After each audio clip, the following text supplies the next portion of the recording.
ChroNoSo Monthly. I am Keithy Langston, or I should say Leaping Keithy Langston, and we are here with a very special guest, Backbone Wrestling Network's own, as well as NoSo's own, but Log Jammy Poffo. Logan, how are you today?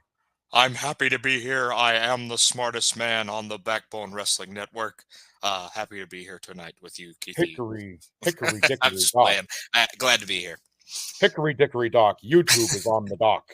So we are, if you haven't noticed our horrible genius impressions, we are going to be watching. How dare you? First of all, how dare you? We are going to be checking out Hulk Hogan's one and only singles matchup against the genius Leaping Lanny Poffo, of course, on Saturday night's main event here, November 25th, 1989. Now, Logan, just real quickly before we get into this, I just want to say that I'm hoping that these videos will air on YouTube. If not, you're just going to hear Logan and I talking about it, but hopefully you can watch along with this. And, with that being said, we're going to go ahead and hit play. We'll hear, right now we're going to start off with the genius being interviewed by the one and only Jesse the Body Ventura. So we have now two ridiculous human beings. Two ridiculous human beings wearing two ridiculous outfits. Only one man smart enough to put Hulk Hogan down. The genius has a devastating That voice plan. just kills me. Yep. You're looking at the future World Wrestling Federation. You're looking at the future World Wrestling Federation champion, and I am the one victorious with Can you imagine that? with glory and renown. Don't tell me Hulk is 6'8", 9 to 6'2". Between the ears, I'm over 10 feet tall. He is like the angel James Mitchell to devil James Mitchell. Yes, absolutely. He really does look just like that. Like it's amazing. Especially the facial hair. It's the once he loses the facial hair though, like later in his life, he doesn't look at all like James Mitchell. But that's true. Now, if you know, I don't know if you know or not, but one of the interesting things about the genius is that he still wrote the poems when he was Leaping Lanny Poffo, and he would put them on frisbees and he would throw them out to the audience right before, like the house show right before WrestleMania 5. I believe it was at the Garden, like the Boston Garden. It could very well have been, I think, Philly. I forget. I think it was the Garden though. He actually cut a heel poem promo on Hogan and Hogan losing the Savage at WrestleMania. It was kind of cool, and it was like his first heel turn, basically. Mm-hmm. Yeah, kind of his first dip into the heeldom of it all. Yeah, he dipped his heel in the heel waters. Hi-yo. So now here he is, the self-tanned man right here. God, he is a dark shade of brown at this point, isn't he? He looks like a cooked lobster. Cocaine, hell of a drug. So Hogan talking to his, let me tell you something, Mean Gene. I love how he would start every interview with Mean Gene about that. But Hogan not on the tanning booth hit the palm of his hands. If you notice, the palm of his hands are about as white as mine. So he got in the tanning bed and said, "I want to look like the outside of a ham." The host is a wrestler. Genius. What are you? I always thought his mustache looked so dirty. I feel like it's like very mangy looking. My dad had the same mustache for years. Like my dad kind of looked like Hogan when he had that mustache. Well, while my dad had it, it didn't go all the way down. It kind of ended here. And then like later in life, my dad had the full down. Before he got the goatee, when goatees came in, my dad just had the Hogan mustache, which is really funny because he used to make fun of wrestling constantly. So now I like how you can tell that they pre-record the interviews because Hogan does not look as greasy or as wet as he did when he was doing the interview, which is funny. And I always love how at the main event too, in February of 89 or 88, February of 88, Hogan does the interview backstage with the old belts, and then he comes out with the new belts. Wow. I love that. Yeah, that's always funny when little things like that happen. Yeah. So the Hogan's here wearing his typical yellow and red, yellow pants or yellow tights with the red knee pads and yellow boots. Genius is in his orange and black. I don't know what college that is. I don't know. You're pretty good with colleges. Do you know what college is like orange and black? We've got Oklahoma State, I know, is orange and black, and then Oregon State is orange and black. So the genius representing one of the O states. Yeah, one of the O states. But then he comes in and he's kind of got not really powder blue, but it's almost like baby blue tights with the genius written in white on his ass. Yep. Now I do want to point out that Hogan actually, as I said before, this is the only one-on-one match Hogan ever has with the Genius, and that is a fact. Hogan, however, did wrestle the Genius several times in the WWF as part of a tag team with Mr. Perfect and the Genius, and also a 2-on-1 handicap match at a house show in Toronto. Gotcha. So just in case you didn't know or not, I wanted to give you that little information. Hogan teamed up with the likes of Beefcake, the Boss Man, obviously the Warrior at the next Saturday night's main event. Yeah. So been to defeat the team of the Perfect and Genius. My guess is that the Genius probably ate the pin in all of those matches because they were protecting Perfect pretty well.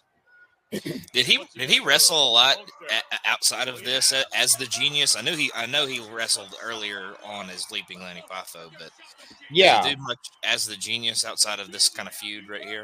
I don't think so. I feel like he does.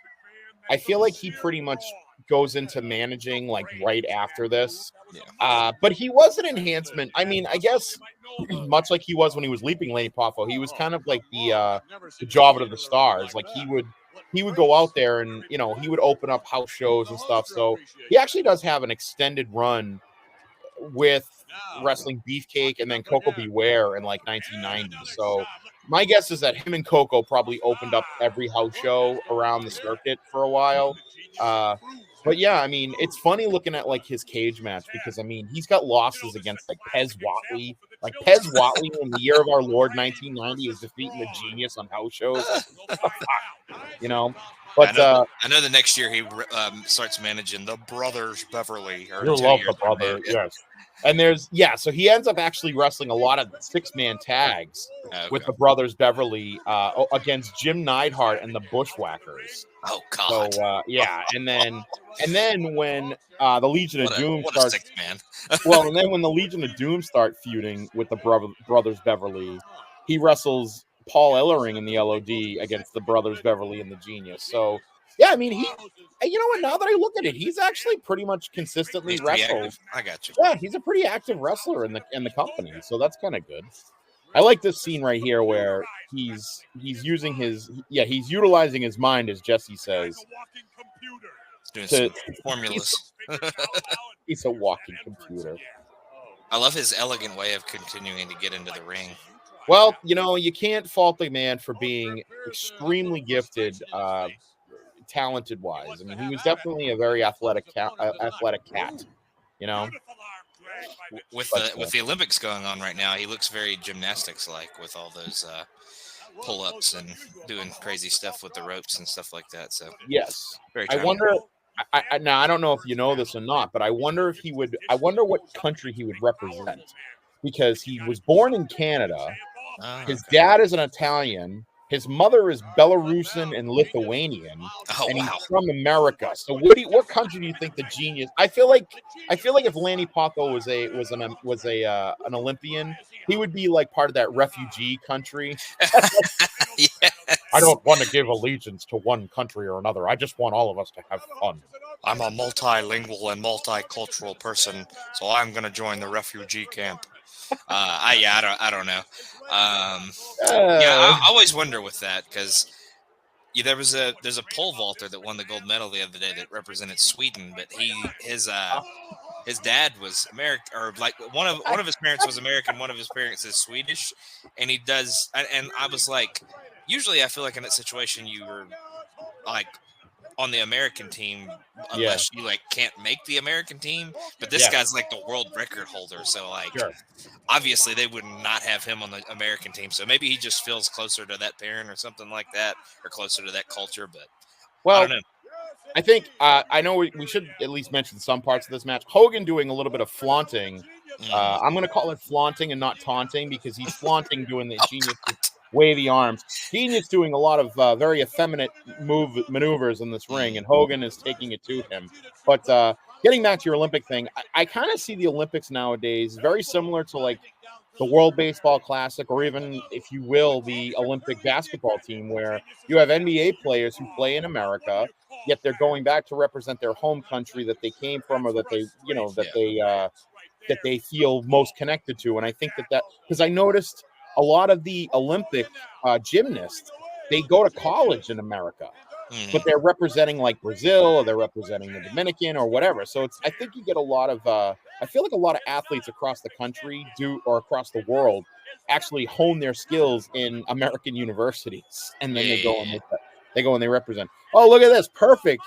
Spreading some gum on the winged eagle belt. Yeah, we get our first moment of Hennig still in the belt, or Mr. Perfect, I mean. That's right. I do like the he didn't often wear the pink and green. No, he did not wear this. He did not wear this Trapper Keeper color that often. But yes.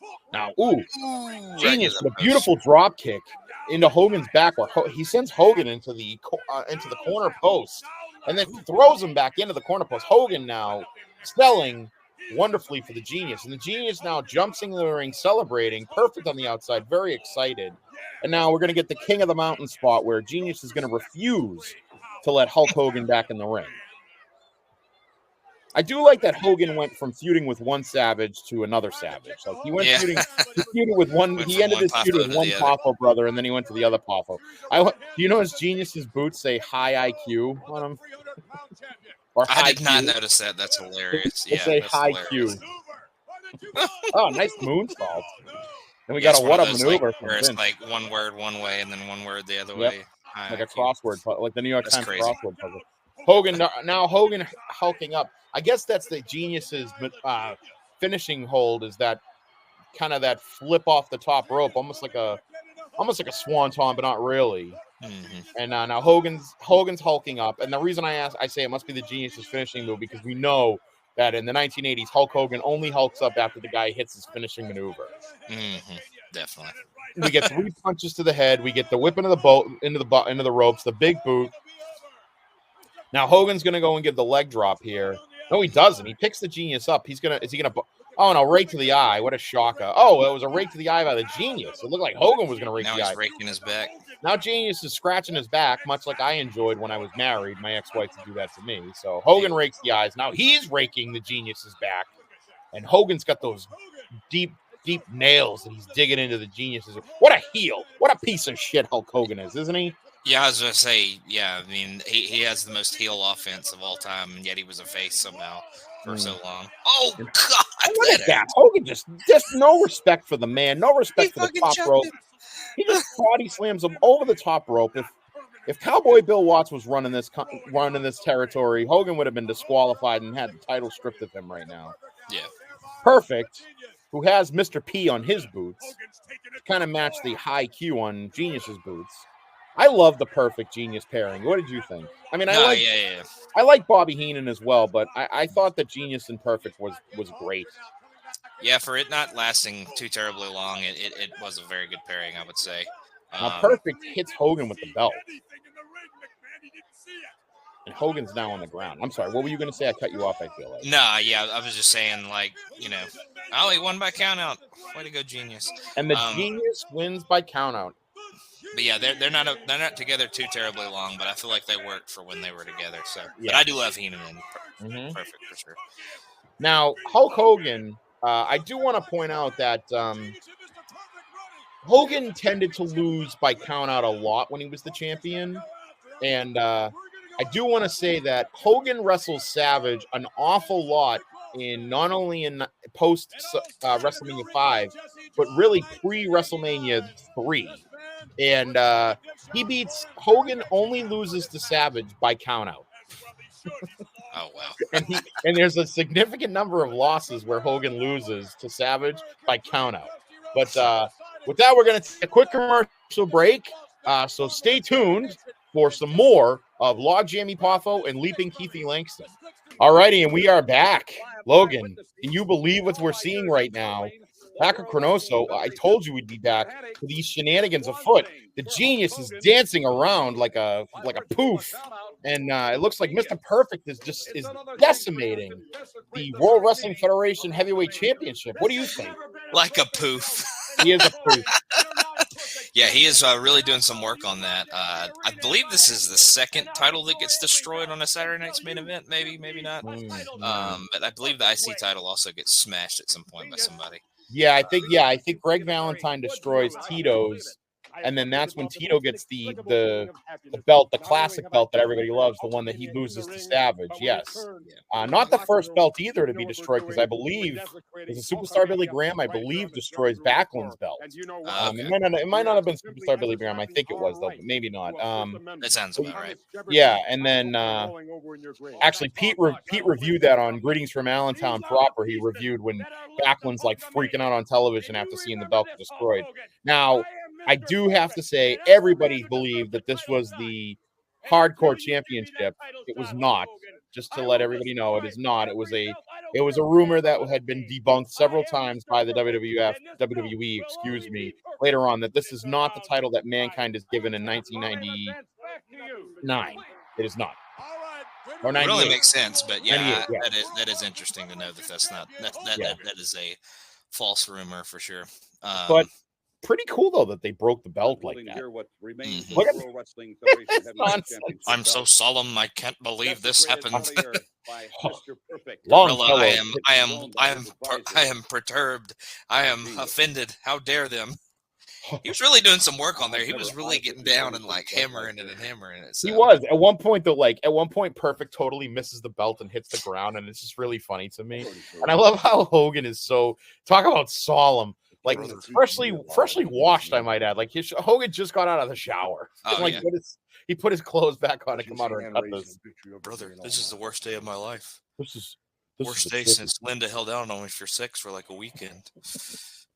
Worst day since Bubba the Love Sponge. But you, Mr. Perfect. Well, that hadn't happened yet. My God, look at Hogan's eyes, like BBs in his eyes, like so much cocaine flowing through those veins. Cocaine and steroids. That's all that. His eyes are like, oh my God. It wasn't even an 8-ball. It was like a 16-ball. That's what he had. He had a 9-ball in the corner pocket. He was doing so much cocaine and steroids. But, yeah. This title belt stands for everything he believes in. Belt. Millions of Hulkamaniacs. That's right. Did you have the Hulk rules bandana like that? No, I was never a Hulk Hogan fan. Oh yeah, that's true. I mean, thankfully, by the time you were old enough to exist and understand what was going on, Hogan had already, I think, become an NWO guy. So you know. Yeah, pretty much. But the ultimate. I do think my brother had one of these though, so I think it did hang around for a while. So I wanted the Savage one, the old school Randy Savage one. I wanted the Macho Man one. Look at that belt. That's so cool. I love that. Destroyed, yeah. Great belt. Well, that is going to do it, I think, for our part of ChroNoSo, ChroNoSo Monthly. Logan, I know you are the backbone of the Backbone Wrestling Network. Is there anything you'd like to particularly promote on either Backbone or NoSo or Place to Be?